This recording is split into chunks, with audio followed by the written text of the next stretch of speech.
அகத்தியர் தமிழ் தத்துவ உலகில் மிக்க ஆழ்ந்த கருத்துக்களை எளிமையான சொற்களில் வெளிப்படுத்தியவர். விதியும் இல்லை, மதியும் இல்லை, கதியும் இல்லை என்ற வார்த்தைகளின் மூலம் அவர் நம்மை ஆன்மீக உணர்வுக்கும் தத்துவ சிந்தனைகளுக்கும் அழைக்கிறார். இது வாழ்க்கையின் அடிப்படைகளை புனராய்வு செய்யும் ஒரு அழைப்பு. விதி, மதி, கதி இந்த வார்த்தைகளின் அடிப்படையான விளக்கம். விதி என்பது பொதுவாக கர்மவினையின் விளைவு என்று சொல்லப்படுகிறது.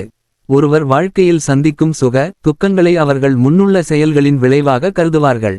இதில் அகத்தியர் ஒரு கேள்வி எழுப்புகிறார். விதி என்பது உண்மையா அல்லது மனிதனின் செயல்பாட்டால் உருவாக்கப்பட்ட மூட நம்பிக்கையா?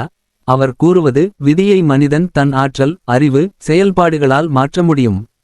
விதி என்பது நிரந்தரமாக நிர்ணயிக்கப்பட்டது அல்ல, அது மாற்றத்திற்குரியது. விதி பற்றி அகத்தியரின் பார்வை. விதி என்பது முற்றிலும் கர்மம் என்று நிர்ணயிக்க முடியாது. மனிதனின் முயற்சியும் எண்ணமும் அதை மாற்றும் சக்தியாக செயல்படுகிறது. இதன் மூலம் விதியை மனிதனின் உணர்வு, மனப்பணி, உழைப்பு என்பவை தீர்மானிக்கிறது. மதி என்பது மனிதனின் அறிவு அல்லது சிந்தனை திறன். இது அறிவியல் தத்துவங்களின் அடிப்படையாக கருதப்படுகிறது. மனிதன் தனது வாழ்க்கையை சிந்தனை முறை, அனுபவ அறிவு மூலம் வாழ்கின்றான். ஆனால் அகத்தியர் சொல்வது, மதி முழுமையானது அல்ல, அது எல்லைக்குட்பட்டது. மனித அறிவு ஒரு குறிப்பிட்ட அளவிலேயே செயல்பட முடியும். உள்மனதில் ஒளிந்திருக்கும் வலிமைகளுக்கு அறிவு வழிவகுப்பதில்லை. அறிவு மூலமாகவோ அல்லது உணர்ச்சி வழியாகவோ உண்மையை அறிய முடியாது. ஒருவரின் மதியில் தேசம், காலம், சூழல் போன்றவை திணிக்கப்பட்டிருக்கும். எனவே மதி நம்பத்தகுந்ததல்ல, அதையும் தாண்டி பார்க்க வேண்டும். கதி என்பது நமது வாழ்க்கையின் இறுதி நிலை என்று கருதப்படுகிறது. பலரும் இதை பிறவித்தாள்கள், கர்ம பலன்களின் விளைவு, சுழற்சி என்று விளக்குவர். கதி என்பது நிலையாக இல்லாது, அது சுழல்படியாகும். அதாவது எந்த நிலையும் நித்தியமல்ல. கதி ஒரு தீர்மானிக்க முடியாத நிலையை குறிக்கிறது. அது பவழிப்பரப்பாக தொடர்ந்து வளர்ச்சியடைந்து கொண்டே இருக்கும். மனித வாழ்வு, முடிவு என்ற ஒன்று இல்லை. வாழ்க்கையின் நடைமுறை பல மாற்றங்களை எதிர்கொள்ளும். ஒவ்வொரு மனிதனின் கதியும் அவர் தனது உள்ளுணர்ச்சியை அடைந்தபோது மட்டுமே உண்மையாகும்.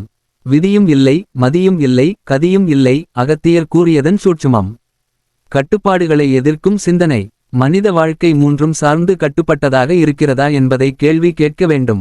விதி, மதி, கதி என்ற மூன்று அமைப்புகளும் மனிதன் தன்னை நெருக்கடி செய்யும் கருத்துக்களாக மாறும். அவற்றை தாண்டிச் செல்லும் சுதந்திரமே உண்மையான வாழ்க்கை. மனிதன் தனது விதியை தனது ஆற்றல் மற்றும் உழைப்பின் மூலம் மாற்றும் அதிகாரம் கொண்டவன். அதேபோல் அறிவின் எல்லைகளை உணர்ந்து அதை தாண்டிச் செல்ல வேண்டிய அவசியம் இருக்கிறது. அடுத்தகட்ட வாழ்க்கை நம் உள் உணர்வின் வழியே உருவாகிறது. மனிதன் விஞ்ஞானம் அல்லது தத்துவம் மூலம் வாழ்க்கையை புரிந்து கொள்ள முயற்சிக்கலாம். ஆனால் உண்மையான சுதந்திரம் மற்றும் ஆன்மநிலை மனித மனத்தின் அனைத்தையும் தாண்டும் போது மட்டுமே கிடைக்கும். அகத்தியர் கூறும் விதி, மதி, கதி என்பது மூட நம்பிக்கைகளும் கட்டுப்பாடுகளும் மனிதனை கட்டி வாசம் செய்யும் கருத்துக்களும் அல்ல.